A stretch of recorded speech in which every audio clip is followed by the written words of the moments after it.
This is Law for Community Workers on the Go, a podcast for community and health workers. We would like to begin by acknowledging that this episode was recorded and made on Gadigal land. We acknowledge the traditional custodians of the land and pay our respects to elders past and present. We acknowledge that this is Aboriginal land. Always was, always will be. Hello, my name is Kerry Wright and I work in the Legal Aid New South Wales Community Legal Education team. In this episode, I speak to Sally Jews. Sally is a Conciliation Officer with Anti-Discrimination New South Wales. Sally talks to me about the types of unlawful discrimination that people can complain about in New South Wales. Sally also talks about the conciliation conference process that they use when a complaint is made and the types of outcomes people achieve through these. Welcome, Sally. Thank you. Nice to be here. Can you tell us about the role of Anti-Discrimination New South Wales and also your role as a Conciliation Officer?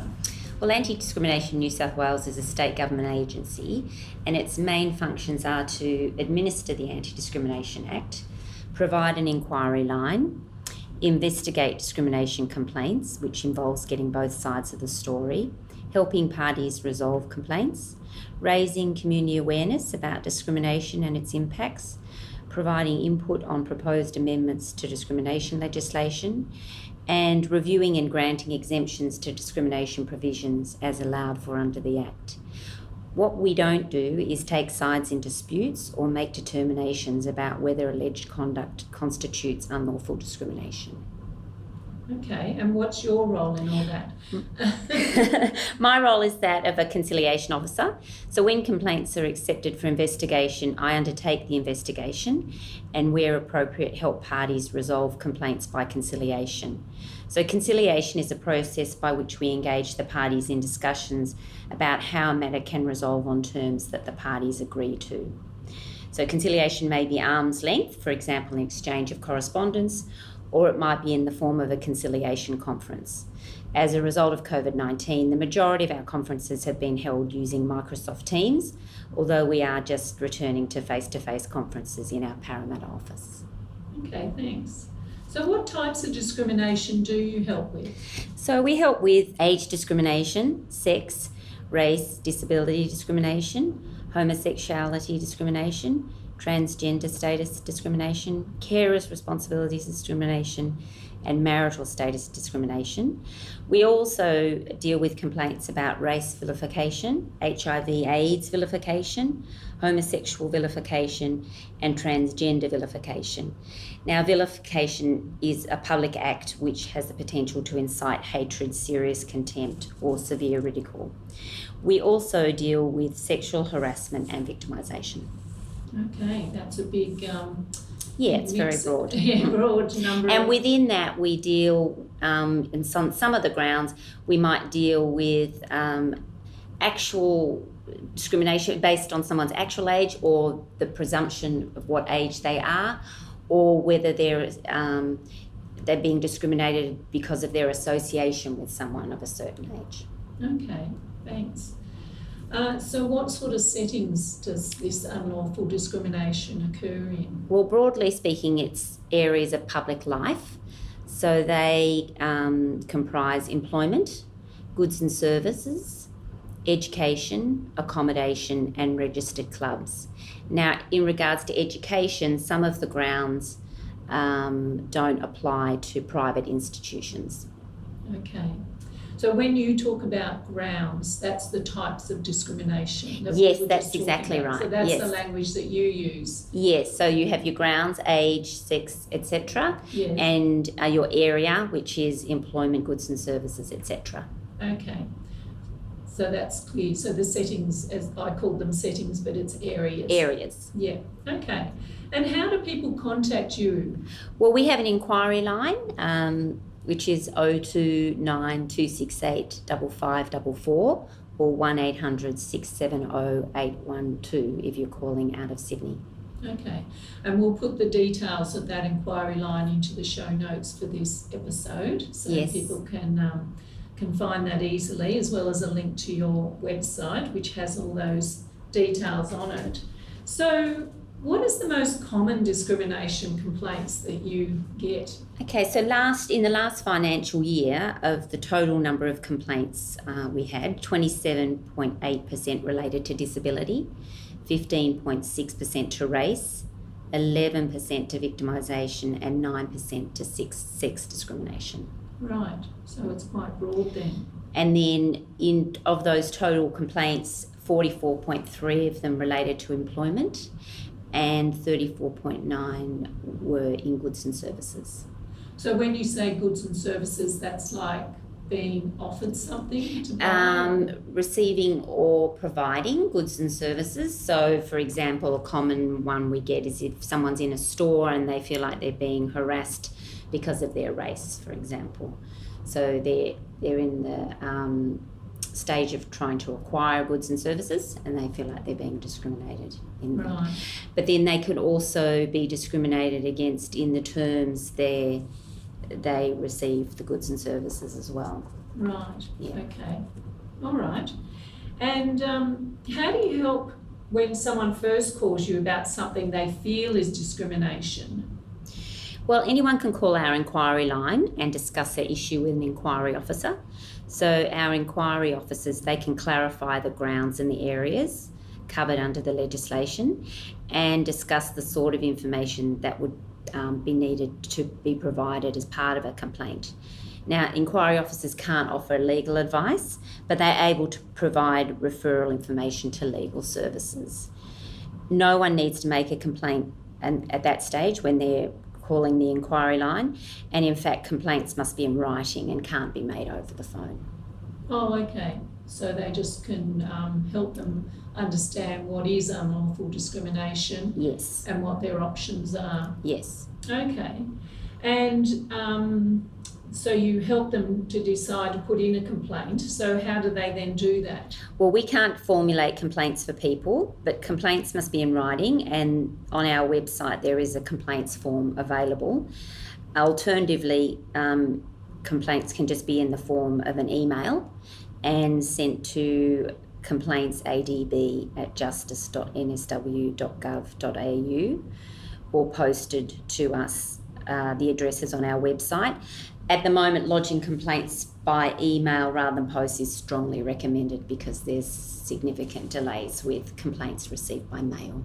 Okay. And what if the person has a disability and they're being supported by someone? Can they lodge it for them? Or? Yes, you can lodge a complaint on behalf of somebody else, and part of the complaint form allows you for them to give consent for that to happen and for that representative to be the person that we deal with. Okay, great. And then once someone puts in their complaint, what's the most common outcome for people?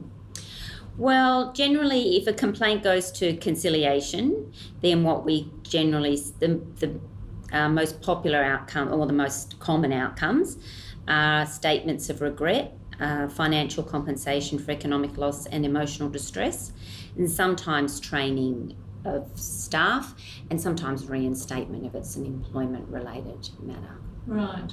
So you started that sentence by saying if it goes to conciliation. So there's obviously a lot that happens before that. Yeah, so what happens before that is that we would contact the person that is being complained about, so the respondent, and get them to give us their side of the story, so provide us with a written response.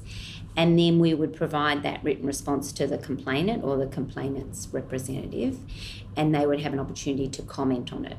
And then we would assess all the information we have from both parties about the complaint, and we make a decision as to whether to try and conciliate the complaint or to recommend that the complaint be declined. Now, the most common ground for the complaint to be declined is that it's lacking in substance. So it's not that you have to prove your complaint, but it has to have substance. It has to be the most plausible explanation, if you like, for what's occurred, that it was discrimination on the basis of one of the protected characteristics under the Act. Right. And if it's declined, you could, and you wanted to continue with your complaint, you can apply to the New South Wales Civil and Administrative Tribunal in what's called a leave hearing for them to hear your complaint. Okay. But if it's decided not to pursue the complaint or keep going with conciliation, do you sit down with the person and explain to them why and help them understand? If it's declined, you mean? Yeah. Generally, we would give them reasons why it's declined, but we wouldn't give, they would be quite a summary, I suppose, of the reasons why it's declined. Yeah. Okay. Yeah. All right. And so how are you different to the Australian Human Rights Commission, who I understand also help with discrimination complaints? So there's some differences in the scope and coverage of federal and state legislation. So, for example, in New South Wales, vilification based on a person's transgender status is unlawful, and that's not the case in federal legislation. And, for example, regarding sexual harassment, the President of the Anti-Discrimination Board has the discretion to accept complaints that relate to events that occurred more than 12 months before lodgement of the complaint, unlike the Australian Human Rights Commission. And then generally both Anti-Discrimination New South Wales and the Human Rights Commission will consider whether they should investigate a complaint, and they both conduct the same dispute resolution process, that is conciliation. The main differences generally arise if the matter doesn't resolve. So if the complaint is lodged with the Australian Human Rights Commission and remains unresolved, the complainant may have the option of lodging a claim with the Federal Court of Australia or the Federal Circuit Court, whereas unresolved matters from Anti-Discrimination New South Wales are referred by us to the New South Wales Civil and Administrative Tribunal, that's NCAT. So the court process is more formal, more time-consuming and more expensive than a claim at NCAT. However, unlike the courts, there's a cap of $100,000 on the amount of damages you can seek at NCAT. Again, though, the courts are a cost jurisdiction, unlike NCAT, which means that if you win in a court, you can seek recovery of your costs from the other party, but if you lose, the other party can do the same. Whereas NCAT, except in special circumstances, is not a cost jurisdiction, and each party bears their own costs regardless of who wins. Okay.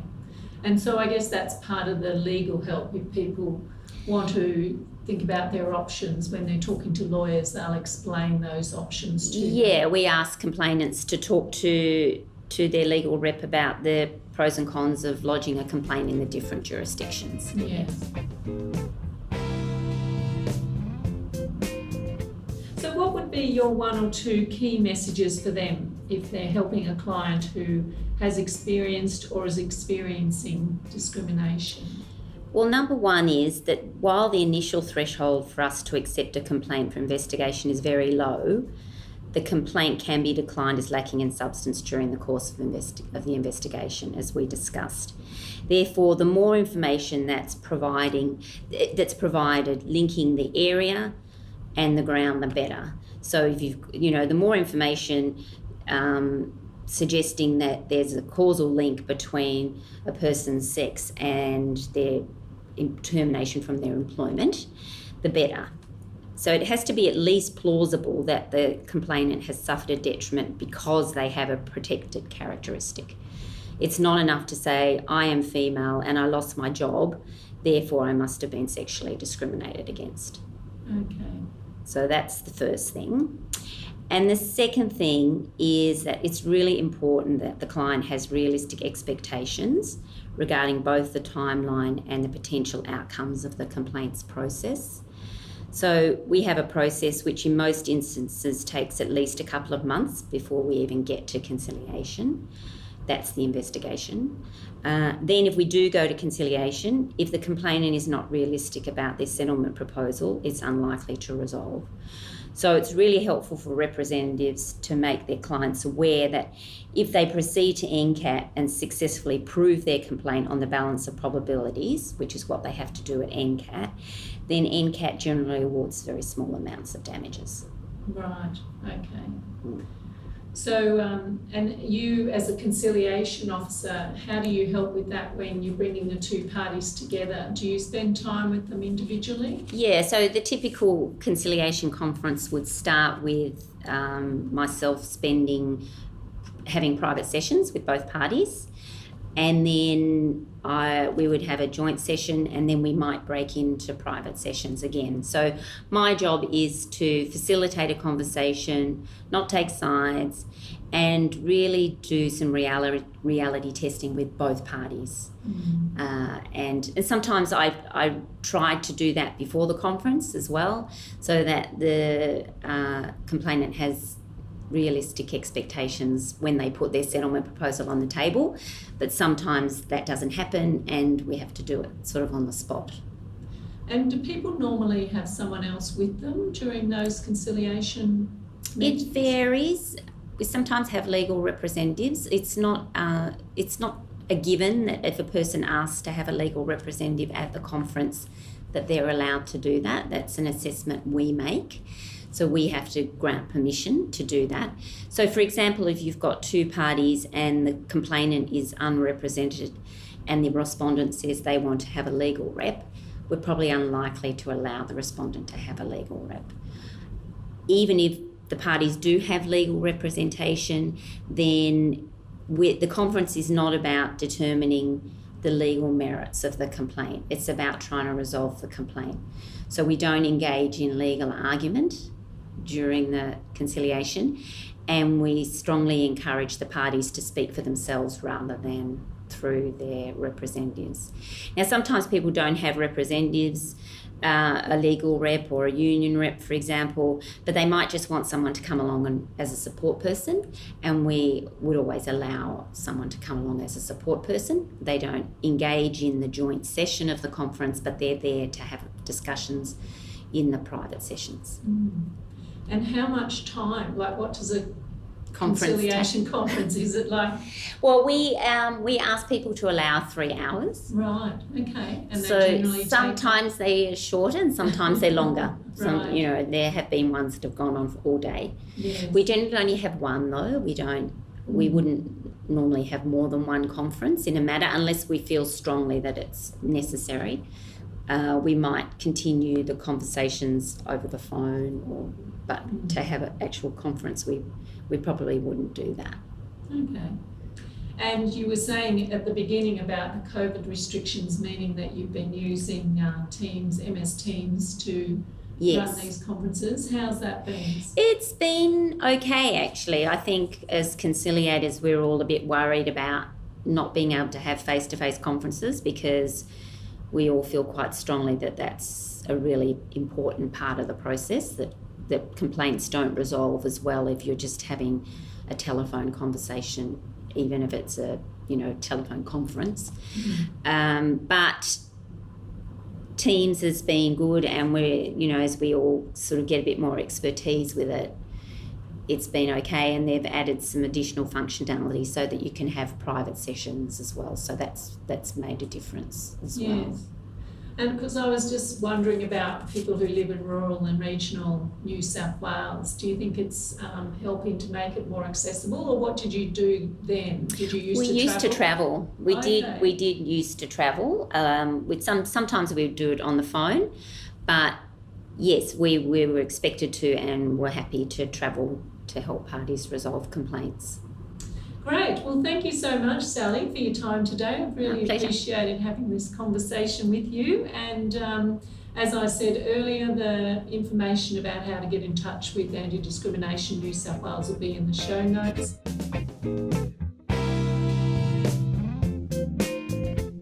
Thanks so much for joining us today. If you enjoyed the episode and found it useful, please share it with your organisation, your colleagues and communities. If you would like to access any of the information spoken about in the episode, please see the links in the show notes below. Until next time, thanks from all of us here at the CLE branch at Legal Aid New South Wales.